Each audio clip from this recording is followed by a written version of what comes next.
Ibu tunjukkan pada saya. Mohon izin, kalau infak kemana ibu lakukan pertama? Ya? Keluarga. Siapa lagi? Halo? Baik, tahan sebentar. Sudah cukup. Ya, tahan sebentar, pelan-pelan. Kalau sudah ada harta dan sudah paham Allah berikan lebih, maka keluarkan ayat-ayat terkait bimbingan harta. Selain zakat yang 8 golongan, Quran surah ke-9 ayat ke-60 itu, ada infak. Infak itu nanti ada 3. Nanti infak yang paling dasar, Quran surah kedua ayat 215. Sebelum keluar ini dulu. Bukan zakat ya, infak. Ya, bukan zakat tapi apa? Quran surah kedua ayat 215. Yas'alunaka madza yunfiqun. Mereka bertanya padamu Muhammad SAW, apa yang harus diinfakkan dan kemana disalurkan? Perhatikan jawabannya. Qul ma anfaqtum min khair falil walidain. Katakan, sampaikan Muhammad SAW, kalau ada yang mau infak, pertama siapkan yang terbaik untuk diinfakkan. Siapkan yang kalau mau ngasih pakaian, pakaian yang baik. Ngasih makanan, makanan yang baik. Jangan makanan lihat pun sudah nggak enak diserahkan ke orang. Jelas? Ibu punya 100.000 yang bagus sekali. Segar. Tak masih bunyi. Yang kedua, yang sudah layu, orang India bilang the kill of the kumel. Ya? Tiba-tiba mau infak, yang dikasih itu yang bagus, yang jelek. Oke? Nah, kaidah Quran mengatakan berikan yang bagus. Tapi poinnya bukan itu, kemana diberikan?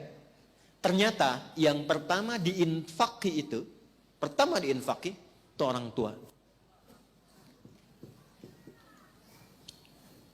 Orang tua tidak menerima zakat, ingat. Tidak dizakati. Sekalipun terlihat orang tua kesulitan dalam ekonomi, maka yang pertama ditanyakan pada diri kita, Anda anaknya kok bisa membiarkan demikian? Jangan pernah menyimpulkan dizakati. Ustaz, ayah saya boleh nggak dizakati? Kan fakir juga. Marah. Kenapa Anda anaknya membiarkan ayahnya fakir? Kenapa Anda biarkan ibu kesulitan? Sementara Allah titipkan pada Anda harta yang berlimpah. Kalau di surat Al-Ahqaf ayat 15 itu sindirannya tajam. Kamu merasa kaya, merasa hebat, merasa sukses. Padahal 70% dari saham kesuksesan itu adalah tangisan ibumu yang saat kamu masih kecil memohon kepada Allah di malam hari. Jangan jadikan anak saya seperti saya ya Allah. Tinggikan derajatnya, banyakin ilmunya, nyamankan tidurnya. Padahal bapakmu yang peluh keringatnya itu yang saat mencangkul di sawah. Serabutan bekerja. Sekarang kami simpulkan itu karena jasamu. Karena kerja kerasmu.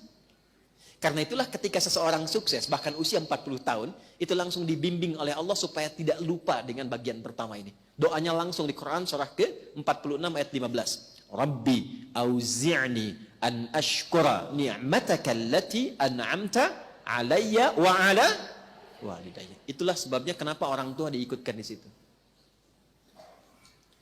Orang tua sudah meninggal, tidak putus infak. Ini sebentar lagi mau kurban. Boleh berkurban. Ya, di atas namakan yang telah wafat boleh.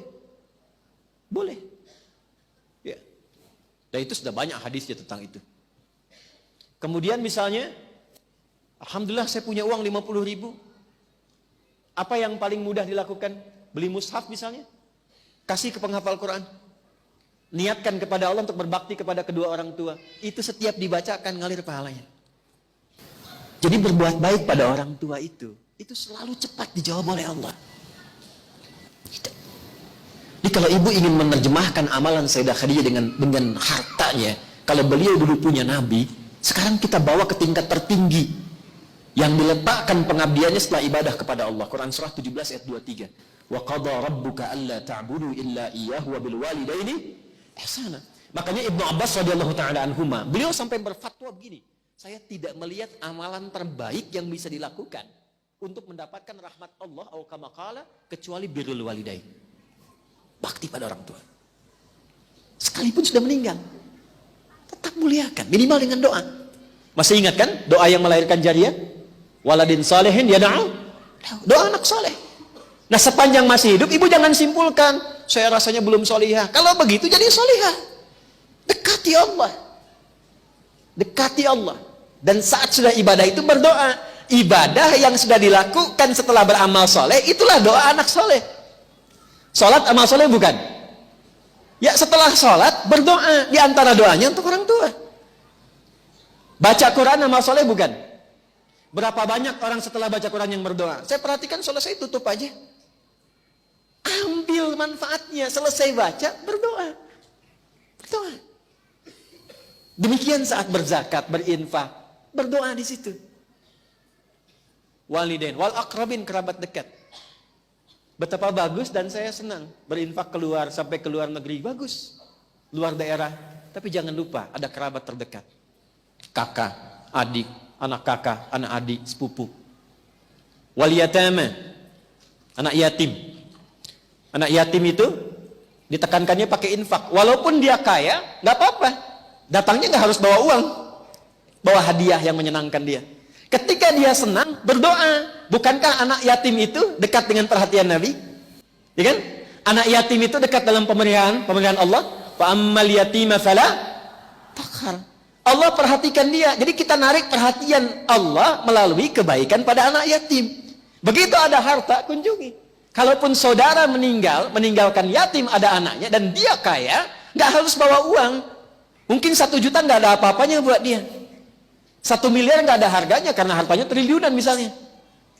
Tapi 1 mobil-mobilan mungkin berkesan tuh anak itu. Ketika dia merasa bahagia dan senang, Allah pun memberikan taufiknya dan datang kemuliaannya kepada keluarga itu.